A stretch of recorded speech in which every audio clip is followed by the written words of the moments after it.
е проблемот? Ево го. Пај да видиме што е, а? Оди види. Па за ова ли ми звонеше, бе? Па за ова можеш сам, бе. Каде ти да, бе?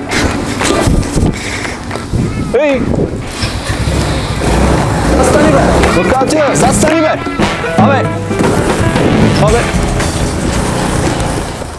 Зошто баш кеса на 10? Зашто беше многу лесно објаснето во името. Собереш една кеса на секој 10 следбеници. Дали имаше некаков резултат? Апсолутно имаше резултат, имам собрано преку 3000 кеси, тоа за мене е само по себе резултат. Што е тоа што те тера да бидеш екологист? Она внатрешното што буди во тебе, се околу тебе што сакаш да биде зелено, чисто, едноставно луѓето што делам исто мислење со нив. Твоја професија е? Шишам, бербер сум. Бербер или активист?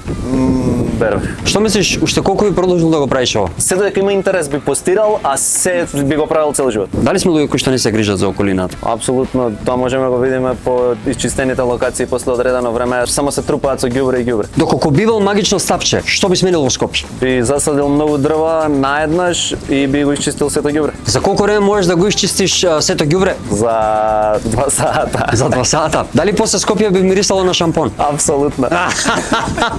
Затоа се смеев, ми текна 72 од мозокот ми светна 72. Ајде, дај. Доколку не би бил активист, што би правил? Би играл кошарка. Тоа е твој искриен талент? Не е мој искриен талент, едноставно со на детството. Главната порака на ова епизода на Return е дека треба малку да бидеме посвесни и да не загадуваме наоколу. Така? Така. Дечки, Return Time се гледаме наредна епизода. Филип, кеса на 10. Чао. Чао, чао.